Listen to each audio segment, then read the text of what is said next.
Гледате Дневникот на Сител. Во студиото со вас Славица Арсова. Добро вечер и добре дојдовте. На почеток на овој дневник гледаме кои настани го одбележаа денот. Судот одби да го ослободи Јасмир Јаховски од притвор и покрај гаранцијата од 2 милиони евра. Отворена истрага на обвинителството. Како Рек Битола се справува со токсичната прашина. Мицкоски и Таравари за коалицијата ќе разговараат тет-а-тет по 1 мај. Лидерите од Фреди бараат министерот за здравство да си оди. Протест на вработените во културата под оцнењето на платата за март. Бараат достоинствени услови. Царините на Трамп ќе го забават светскиот раст. Прогноза на ММФ. Светот во тага по смртта на папата. Починал од мозочен удар и застој на срцето, објави Ватикан. Зошто дојде до доцнање на платите за културните работници, имали трајно решение на овој проблем, ќе се почитували колективниот договор подпишан помеѓу синдикатот и Министерството за култура, што се мислеше со планот за некаква приватизација на културното наследство. За сето ова во тема на денот со министерот за култура и туризам Зоран Љутков. Останете со нас, почнуваме со Дневник.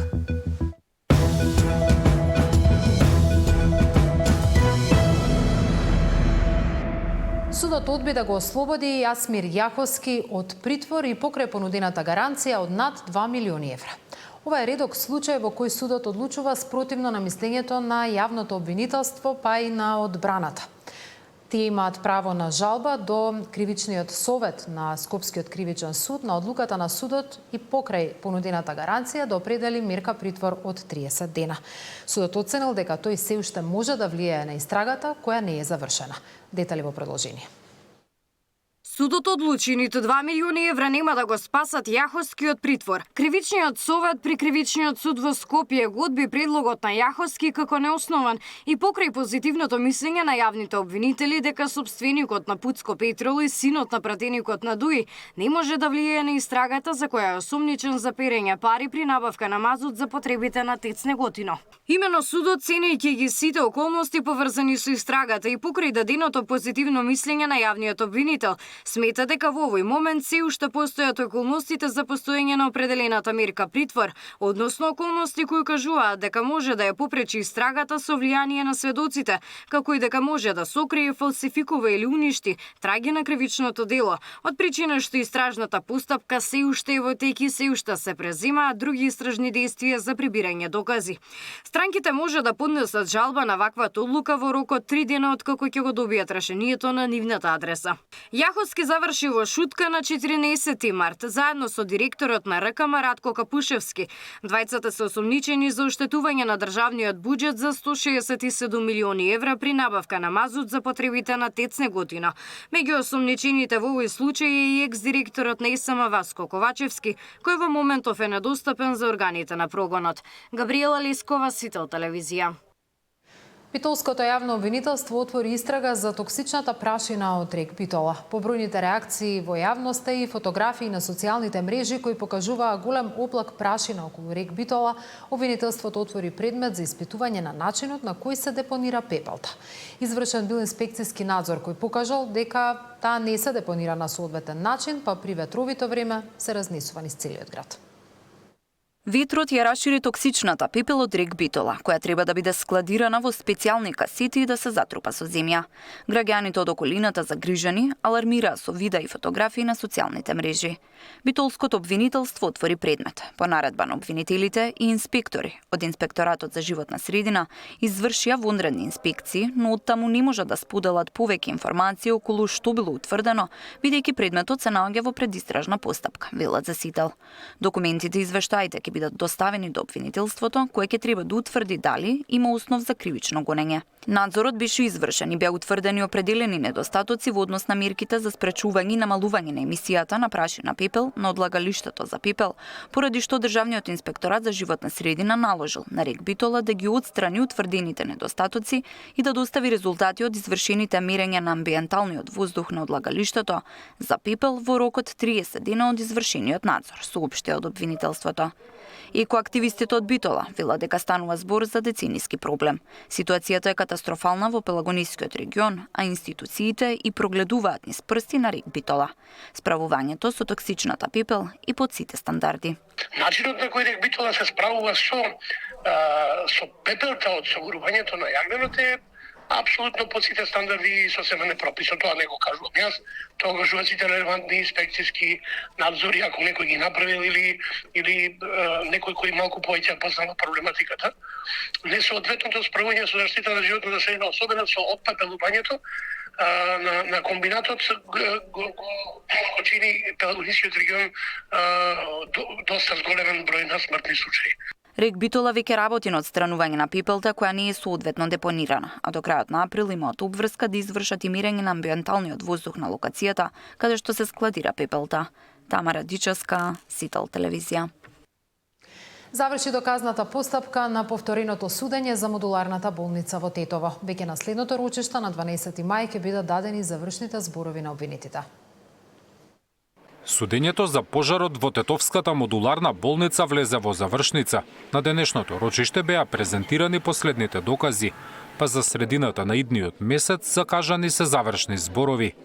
За тешки дела против општата сигурност одговараат Флорин Бесими и Артане Теми.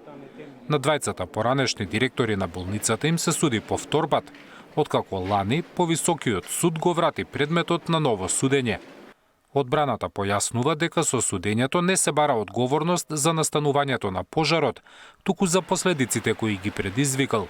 Тврдат дека во болницата имало противпожарни апарати. За одбраната на обвинетиот Флорин Бесими не е спорно дека и во повторената постапка јавното обвинителство Тетово надвор од разумно сомневање не успеа да докаже дека обвинетиот заедно со останатите обвинети го сториле кривичното дело кој им се става на товар, затоа што во текот на постапката јавното обвинителство не изведе доказ од кој со сигурност ќе можеше да се утврди дека доколку бил употребен противпожарен апарат, пожарот би бил изгаснат. Бесими и Теми во претходниот судски процес беа осудени на условни затворски казни од 1,5 година, кои ќе станат ефективни ако во следните 3 години го повторат делото. Болницата беше парично казнета со сума од 1 милион денари, а докторот Вучевски беше ослободен од вина. Пожарот во Тетовската модуларна болница избувна на 8 септември 2021, а објектот го проголта за помалку од 3 минути. Трагедијата одзеде 14 животи на луѓе кои се лекуваа од ковид и нивни блиски кои биле таму. Во потрагата по причините за несреќата се вклучија и германски истражители. Беше утврдено дека пожарот го предизвикал продолжен кабел за струја на кој бил приклучен дефибрилатор и полнач за мобилен телефон. Зоран Јаневски, Сител телевизија. Мицкоски таравари за коалицијата ќе разговараат тет-а-тет по 1 мај. Лидерите од Вреди бараат министерот за здравство да си оди. Протест на вработените во културата под оцнењето на платата за март. Бараат достоинствени услови.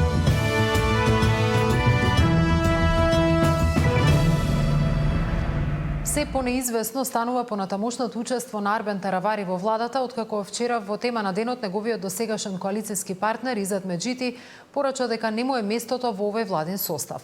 Таравари преку социјалните мрежи порача дека водилка му се граѓаните, но денеска не се појави во јавност, а според информации на Сител не бил присутен ниту во Министерството за здравство. Одлуката сите ставаат во рацете на премиерот. Средбата Мицкоски Таравари се очекува по првомајските празници. Александар Спасовски.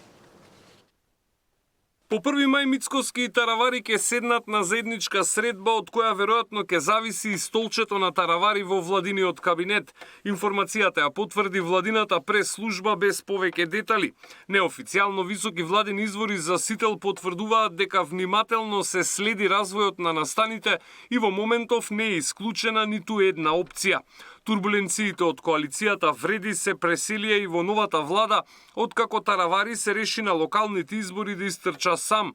Откако минатата недела рече дека соработката со ДУИ не е опција, Викендов потврди дека телефонски разговарал со Ахмети и не ја исклучи можноста за меѓусебна поддршка со интегративците во вториот изборен круг. Рече дека сака да остане дел од владата, но и дека е подготвен да замине во опозиција.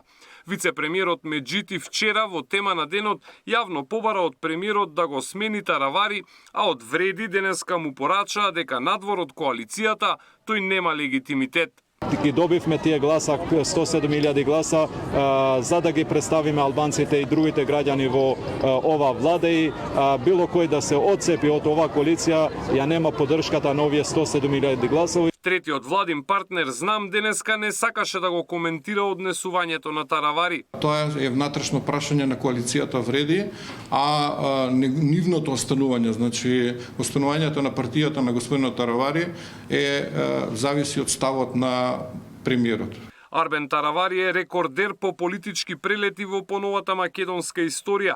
Во последните 8 години 4 пати влегуваше и излегуваше од владата, а во меѓувреме ја предводеше и поделбата на неговата партија Алијанса за албанците.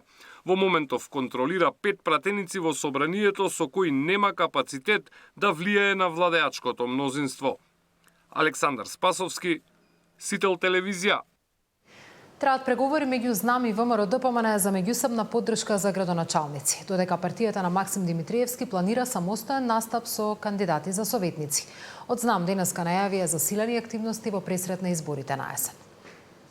Знам почнува преговори со ВМРО-ДПМН за поддршка на локалните избори. Од партијата најавуваат дека одлука е донесена за самостоен настап на советнички листи во сите општини. За градоначалници, ако имале своји кандидати, ќе бараат поддршка и од владеачката партија. Движењето Знам формира преговарачки тим за соработка со политичките партии и нормално е дека ние во рамките на владиното партнерство веќе ги почнуваме разговорите со нашиот владин партнер ВМРО-ДПМН.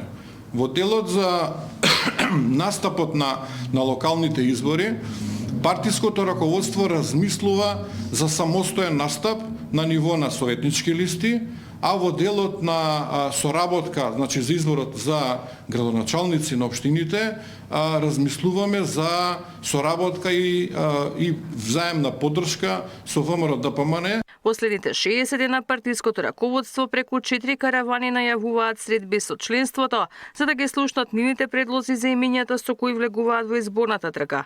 До крајот на месецов ќе биде формирана и градска организација за градот Скопје. Во втората половина на јуни Знам ќе одржи втори изборен конгрес за избор на председател и органи на партијата во следните 4 години. Ивана Соколовиќ најдова, Сител телевизија. Левица побара измени на кривичниот законник со кои злоупотребите на функционерите нема никогаш да застарат. Велат дека со ова ќе се исправи грешката со претходните измени кои доведоа до бројни застарувања.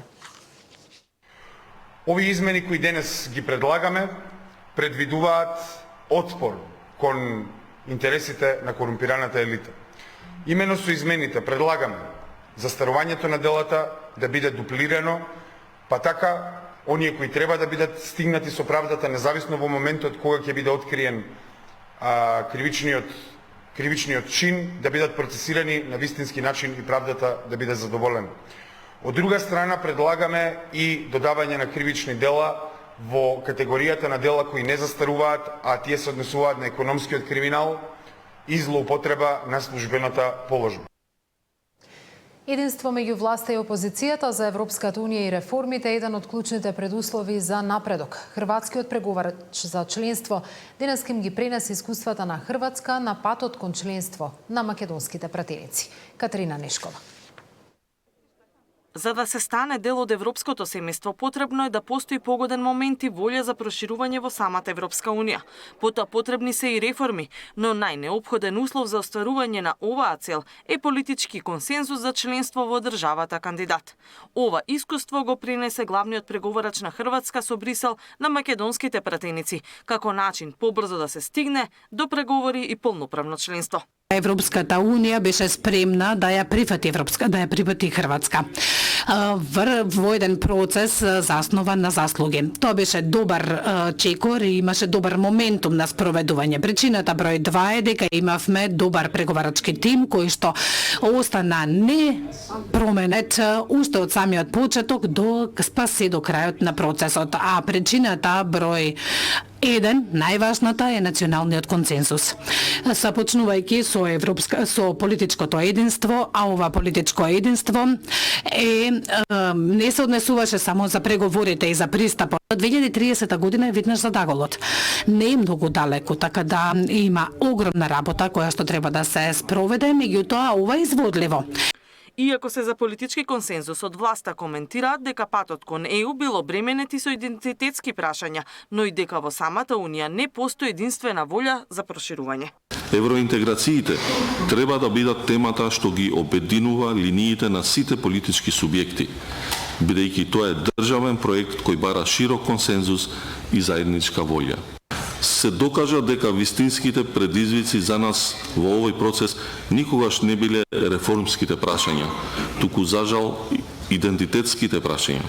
Во моменти кога Македонија работи на својата реформска агенда, не треба да бидеме изненадени дека и самата Европска Унија работи на незината реформска агенда. И некогаш тие агенди не се поклопуваат. Зборам од политичка гледна точка. Опозицијата пак во ЕУ гледа најдобар инвеститор во човечки капитал, особено во делот на отворената економија и образованието. Обединети нема пречка која нема да може да ја поминеме, вели Филипче. Не постои ниту еден друг извор на средства, ниту заем кој што ќе вложи во клучната работа, а тоа е човечкиот капитал. И само така ќе видиме видливи резултати. Мораме да се обединиме, поради тоа што кога сме заедно, ги обединуваме сите капацитети, нема пречка што не можеме да совладаме. Иако имаа шанса да се вклучат во дебатата и да побараат конкретни искуства од хрватскиот преговорач или пораки од европските представници, македонските пратеници не покажаа интерес за тоа. Катерина Нешкова, Сител телевизија. Протест на вработените во културата по доцнењето на платата за март бараат достоинствени услови. Царините на Трамп ќе го забават светскиот раст, прогноза на ММФ.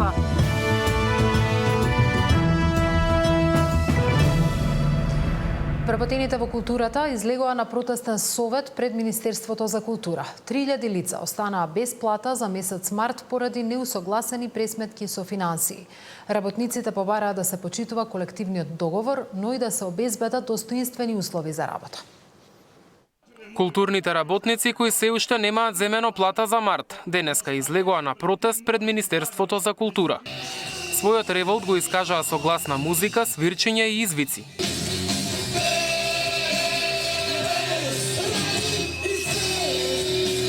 Побараа почитување на колективните договори, достоинствени услови за работа и професионално управување со културните институции, ослободени од, како што рекоа, партиска контрола. Не протестираме за луксус, туку за уставно загарантирани права. Ние протестираме и меѓу распаднати книги и архиви, меѓу стенографии едни врз други, меѓу пожолтени ракописи и меѓу технички распаднати сцени и гледалишта. Министерот за култура Љутков им се извини и објасни дека причина за доцнењето на платите е усогласување на пресметките со Министерството за финансии. Атанасовска рече дека денеска биле доставени нови насоки за пресметка, а одредбите од колективниот договор нема да важат. Сега се дадени нови насоки каде што на некаков поинаков начин се пресметуваат тие 10% согласно општиот колективен договор. Во моментов институциите не постапуваат по новите насоки, бидејќи на никого не му е јасно што во моментов треба да се направи. Мартовската плата на над 3000 вработени во културата доцнеше и лани поради истиот проблем. И на тогашниот и на сегашниот протест. Поддршка добија од ССМ. Минатата година кажав дека денеска ние дојдовме некој да го фатиме да плати. Кој ќе го фатиме? Тој ќе плати. Денеска го фативме министерот за култура да плати, извини Зоки, морално беше. Трендафилов вели дека покрај вработените во културата, без плата останаа и голем дел од вработените во јавниот и во приватниот сектор. Протестот заврши со интонирање на македонската химна.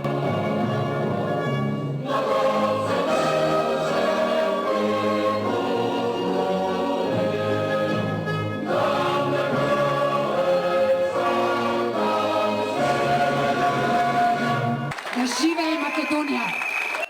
Мартин Арсов, Сител телевизија. Во тема на денот, како што најавив, разговарам со министерот за култура и туризам Зоран Љутков. Добро вечер и добро дојдовте. Добро вечер, добро ви најдов. Благодарам на поканата. Сигурно не е пријатно ваши колеги да протестираат пред институцијата која водите. Сепак 22 априла тие луѓе немаат земена плата за март. Како дојде до ваква ситуација?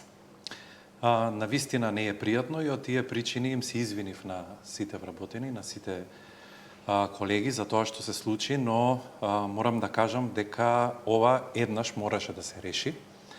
Имаше две опции во оваа ситуација. Едната опција е да се исплатат платите како што биле претходно со последниот месец февруари, а втората плата беше да се исплатат така како што до сега се исплаќале според проценките кои што ги давал синдикатот и Министерство за култура, но никогаш немало согласност за такви плати од Министерство за финансии, па потоа ќе требаше да се прави корекција. Јас се одлучив на овој чекор, да, навистина беше болен да се остават толку фамилии без плата на великденските празници, но знам дека на овој начин како што се пресметуваат платите, во согласност со Министерството за култура, во согласност со синдикатите, кои што председателството на СКРМ неколку пати на состаноците има посочено дека не е јасна пресметката на платите и за прв пат влегува овде сериозно Министерството за финансии, каде што се усогласивме како треба конечно да изгледа платата, како треба да изгледа покачувањето во делот на и општиот и посебниот колективен договор. Сега, на овој начин како што ќе ги исплатиме платите, веќе се решава 4-годишниот проблем со платите. Како ќе се реши, министра? Затоа што гледаме дека стравувањата кај представниците на Синдикатот на културата се дека тие сепак нема да ги добијат она зголемување кое што е утврдено со колективниот договор. Зголемувањето кое што е направено е според и општиот колективен договор, и според посебниот колективен договор, и според закон, бидејќи за прв пат се усогласуваме сите. Што се случувало во минатото? Од кога е подпишан тој колективен договор, е подпишан помеѓу двата синдикати, СКРМ и СОНК, и Министерство за култура. Тогашен министер беше Хусни Исмаили, ми се чини, кој што го подпиша тој колективен договор, без да знае што подпишува и без да ги види последиците кои што можеме да ги имаме понатаму и на крајот од краиштата без согласност од Министерство за финансии. Кога вие немате согласност од Министерство за финансии, тој ја пушта платата, но во тој случај ви вели, вие сами ќе си ги обезбедите понатаму средствата. И што се случува со останатите 6 министри понатаму? Кога ќе дојде ред да се донесе минималната плата и да се усогласи со колективниот договор, тогаш Министерство за финансии не дава согласност за ова, но ги пушта платите и вели обезбедете си ги од буџетот. Се крати од програмата и се дава во платите. И ако некогаш пред 2017 година биле некаде платите околу 55-60% од буџетот, а 40% биле за програми, со подпишувањето на колективниот договор без согласност од финансии, ние полека кратиме од програмите и одат во плати. И доаѓаме до ситуација 81% да биде во плати, а 19% да биде во програми. И тоа е неодржливо. И тоа што сум го зборувал, уште додека сум бил член на извршниот комитет на ВМРО ДПМН, додека сум бил председател на Комисија за култура на ВМРО ДПМН, додека бев член на СКРМ, кажував дека ова е неодржливо и дека еден ден ова ќе мора да се реши. Дојде ситуацијата, јас да го решам ова. И ова е најправилниот начин како ќе се реши. И тоа ќе треба да го препознаат.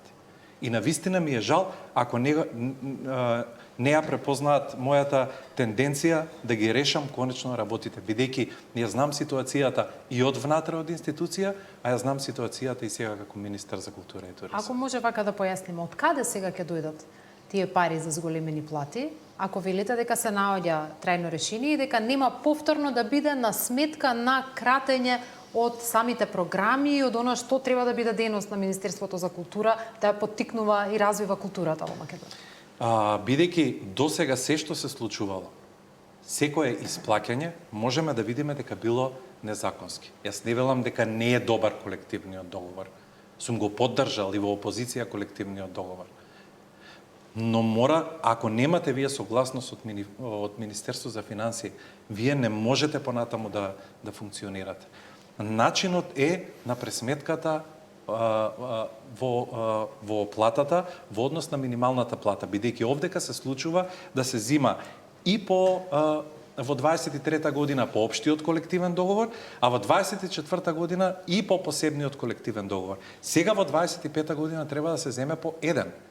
Ако се преклопуваат тие два, ако се спојат двата, тогаш доаѓа дека минималната плата на сите во јавниот сектор е 36.037, а само во култура доаѓа 39 и не знам колку. И затоа сега се направи нова пресметка, повторно има покачување, бидејќи се усогласени и двата, и конечно од следната година ќе се зима по посебниот колективен договор. Колку во проценти ќе значи тоа, бидејќи имаше конфузија колка во зголемување на платите ќе добијат културните работници, а веројатно имало, барем така велат вработените во културата, конфузија и кај самите институции кои треба да исплатат после добиеното упатство кое сте го испратиле денес. Има конфузија од претходно. Сега нема конфузија. Сега конечно седнавме сите, и член од владата, и јас како министер за култура, и министерката за финанси, и од кабинетот нејзин, и од синдикатите претходно разговаравме. Таму немаше слух до крај, знае дека има проблем, но немаше слух како да се реши ова. На крај, конечно, сите институции одлучивме како треба да изгледа според закон и според општиот и посебниот колективен договор. Процентуално, секој вработен во институцијата од културата ќе си добие посебно решение за работа, кај што ќе му биде пресметан процентот кој што ќе го добие. Мислам дека е, не можам точно сега да кажам, мислам дека е некаде околу 6% изголемување. Во просек кај сите вработени во просек културата. кај сите, да.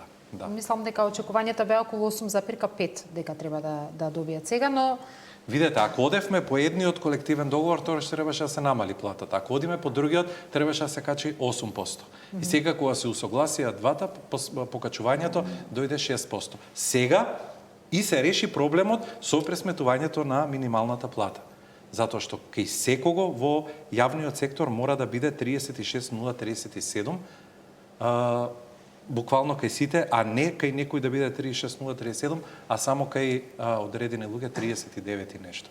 Значи, во начинот на пресметката, да објаснам поточно, значи, се добива и по колективниот договор со минималната плата кој што е врзан, а тоа е 36.037 се множи со коефициентот по работно место, согласно член 65 од колективниот договор од култура, и плюс на добиениот износ се додава, всушност се собира разликата по работно место од исплатената плата од септември 23 и од август 23 година, согласно член 14 став А од општиот колективен договор за јавниот сектор. Очекувате дека до утре ќе биде затворено ова прашање со исплата на платите штом сте испратили упатство? Да, бидејќи ова е многу обемен процес, се работи за 3000 луѓе, се работи за некаде 120 институции кои што треба да изработат. Вработените кај мене во Министерството за култура се уште работат. Голем дел од директорите веќе ги донесоа платите во Министерство за култура. Се надевам дека до утре, до 16 часот ќе бидат исплатени. Во зависност од тоа институциите колку ќе убрзаат со процесот на пресметување. Вие самиот споминавте дека над 80%, 81% од буџетот кој го имате оди за исплата на плати. Можев да забележам низ годините дека од 2015, например, кога од вкупниот државен буџет 2% оделе за култура, па од 2017 има константно намалување од вкупната маса во проценти на државниот буџет, не повеќе од 1,3%, а во исто време платите пораснале за 54% во изминатите години. Значи, сето тоа дефинитивно се одразува на тоа колку пари имате за да финансирате фестивали, за да финансирате театарски представи, заштита на културно наследство и така натаму. Можете ли, имате ли моќ и влијание во владата да издействувате поголем процент од буџетот да има за култура, ако веќе сакаме да инвестираме, а сакаме и да дадеме достоинствени плати, затоа што и тоа го побараа денеска вашите колеги од културата, тие побараа и достоинствени услови, не само плата. Сега, ако побараа достоинствени услови и плата, ние тоа сме го разговарале многу често, бидејќи синдикатите многу често се во мојот кабинет и сме разговарале на оваа тема, поготово со претседателката на СКРМ, која што се сложила и сме се договориле дека треба да работиме не само на платите, туку треба, бидејќи колективниот договор е истечен, И бидејќи таа самата сугерираше дека има огромни проблеми и дека е на брзина донесен во 2019 година, дека ќе треба заеднички да работиме на подобрување на условите на вработените во културата. Ова е еден начин во подобрување на условите. Конечно се решава 4 годишниот проблем и на овој начин ќе имаме мотивација ние да го зголемуваме буџетот за програми.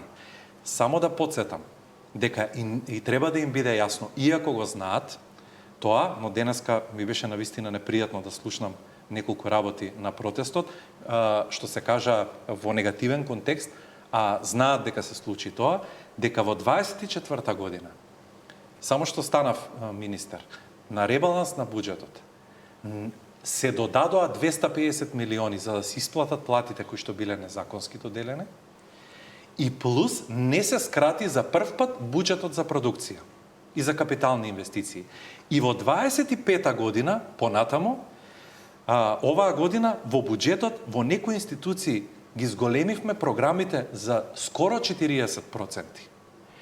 Јас очекував дека синдикатот ќе застане за ова, дека ќе го третира како реформа, бидејќи знаат дека е реформа. Но можеби оваа реформа не им одговара на неработниците во културата. Затоа што ова е сериозен проблем. И кога сега почнуваме да ги отвараме реформите, бидејќи знаеме дека кога ќе почнеме да правиме реформи, ќе испливаат нечистите работи, на некого тоа не му одговара. Не може да ни биде приоритет само платата.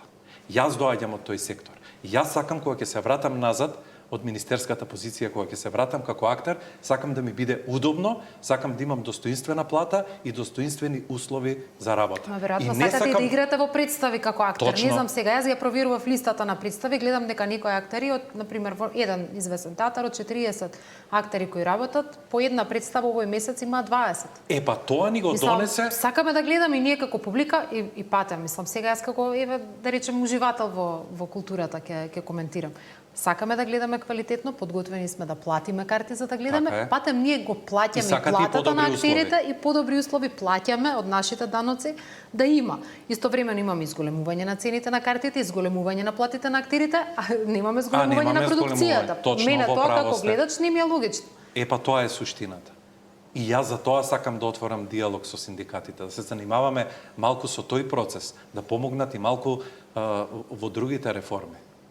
Затоа што во суштина, во овие 4 години тоа се случувало, бидејќи вие немате согласност од финансии за колективен договор, тоа значи дека треба сами да си ги обезбедувате средствата од внатре. И секогаш растеле платите, се намалувала продукцијата, нема веќе средства на тој начин ниту за нова продукција, ниту за капитални инвестиции, ниту за обични инвестиции. Верувајте, ниту за обични инвестиции ќе нема. Ќе дојдеме во ситуација да нема ни заплати на тој начин. Буџетот само во култура се полни, се зголемува обемот, но ќе дојдеме во ситуација 90% да оди на плати. Добра. Затоа конечно на овој начин го решаваме проблемот дека не се крати од програма, а ќе си го добијат процентот кој што е согласно двата колективни договори и кој што е согласно закон и консензус помеѓу сите чинители. Ќе видиме кој ќе биде ставот на синдикатот од утре па натаму за ова кој што вечерва го соопштивте.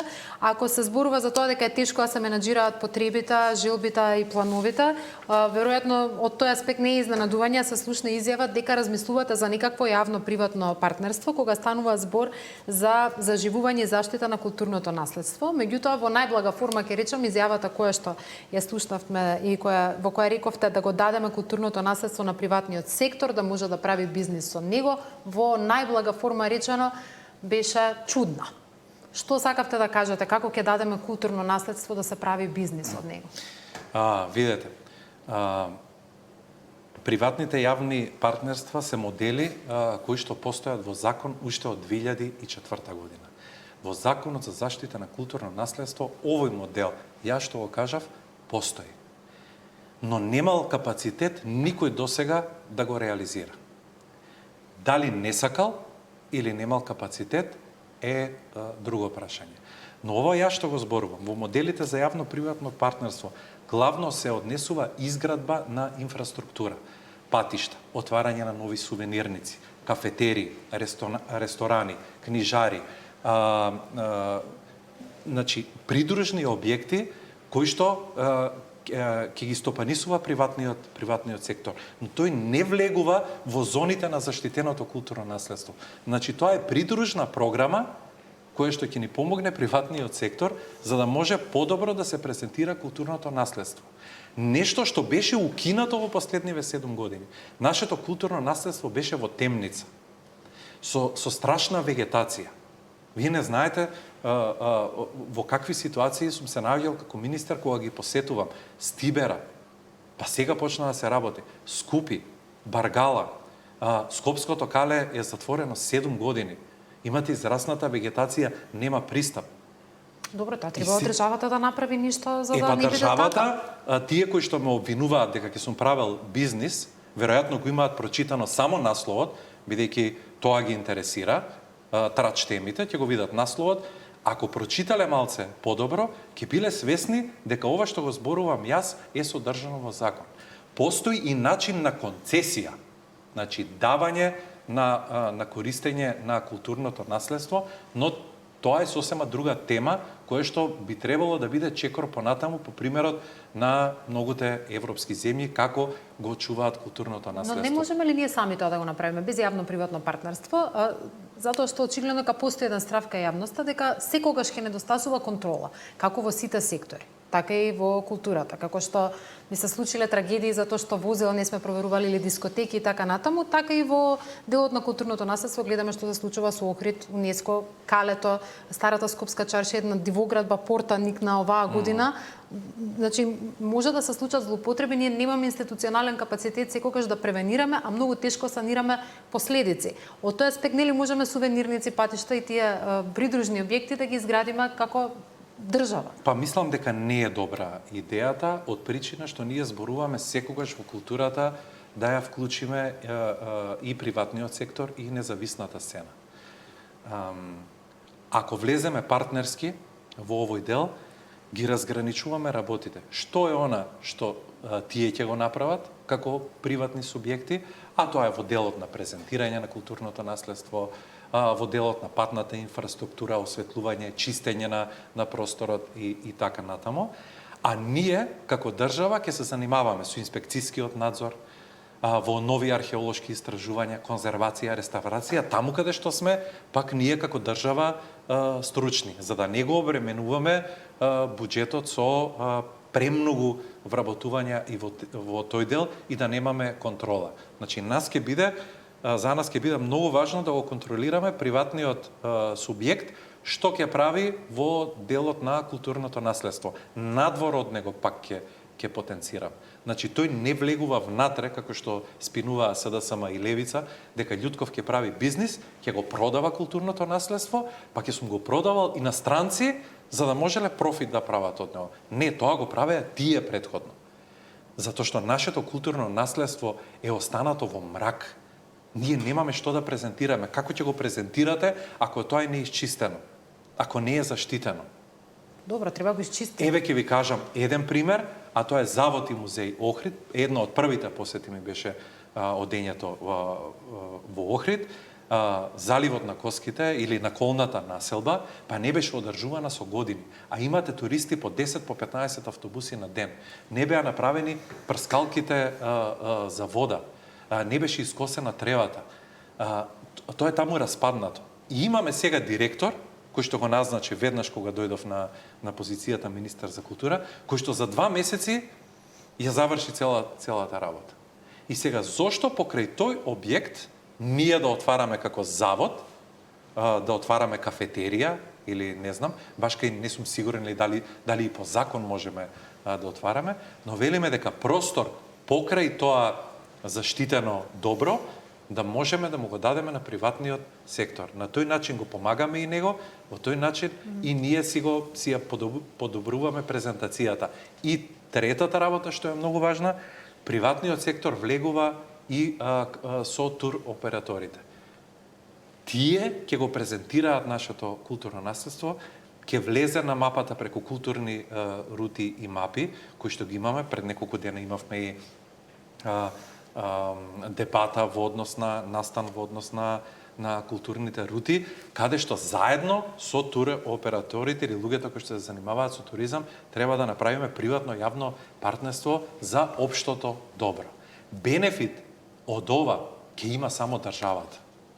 Но ова не е завршена. Ова е една иницијатива која се уште не сте во финална фаза. Рековте дека треба некои законски измени во Има некои законски измени затоа што овој закон е стар 20 години и треба да се направат неколку законски измени во кои што ќе го олеснат процесот овој.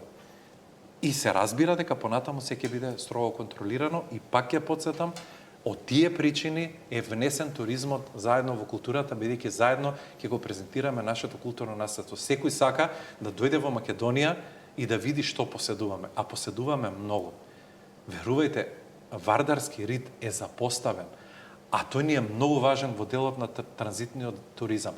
Таму имате еден мотел кој што е во собственост, приватен имот, и сега вие да не му дозволувате покрај вардарски рит да го отвори хотелот. Па тоа е, како да кажем, се граничи до лудило каде доаѓаат во нападот дека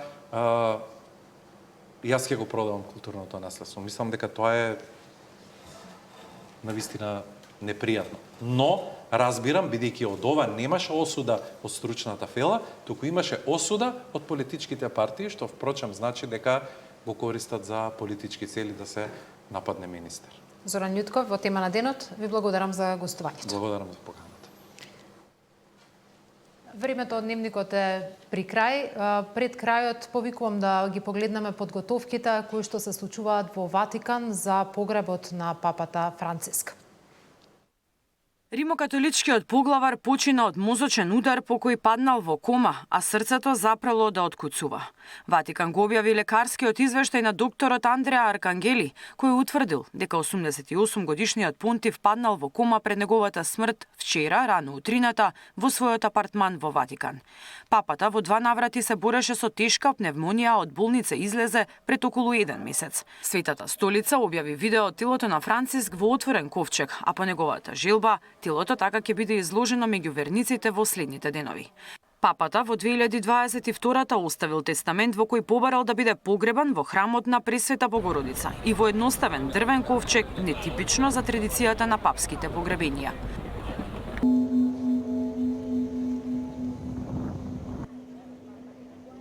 Чувствувајќи дека се наближува до залезот на својот животен пат на земјата, Франциск напишал: "Во текот на мојот живот и мојата свештеничка и епископска служба, секогаш и се доверував на мајката на нашиот Господ Пресвета Марија. Затоа молам моите смртни останки да почиваат во исчекување на денот на Воскресението во папската базилика Санта Марија Маджоре. Гробницата треба да биде во земјата, едноставно, без посебна декорација, само со надпис Франциск." Церемонијата за погребувањето ќе се одржи во сабота во 10 часот. До сега од светските лидери присуство потврдија Доналд Трамп, Емануел Макрон, Володомир Зеленски, аргентинскиот председател Хавиер Милеј. Во сите земји католиците, политичките лидери и светски познати личности палат свеќи во катедралите и одаваат почит за еден од најомилените римокатолички поглавари. Ватиканската служба денеска ја запечати апостолската резиденција, инаку папата важеше за еден од најразличните поглавари на римокатоличката црква, кој покажа поинакви ставови и живееше скромен живот. Era molto attento per esempio al problema delle culture femminili, delle culture giovanili, della scienza, per esempio tecnologia e intelligenza artificiale, e anche molto nei confronti della, direi, la comunicazione, la cultura digitale, e soprattutto è stato uno che ha innovato molto il linguaggio della Chiesa stessa. Pensate cosa vuol dire la terza guerra mondiale a pezzi, l'odore delle pecore, l'ospedale da campo, tutte queste formule che incidevano molto e che permettevano gente di sentire una sintonia diretta e immediata. Ке следуваат денови на жалост, а конклавата ќе се одржи во рок од најмногу 20 дена. Тогаш кардиналите ќе се затворат во Сикстинската капела, од каде нема да излезат се додека име на еден кардинал не добие 2/3 од гласовите, а изборот на нов папа ќе биде објавен со бел чат. Последно збогом беше за Великден, кога пред илјадниците верници на плоштадот Свети Петар во Ватикан, папата излезе од балконот честитајќи им го најголемиот празник Христовото воскресение. Cari fratelli e sorelle, buona Pasqua. Мирјана Давидовска, Сител телевизија. Во продолжение вести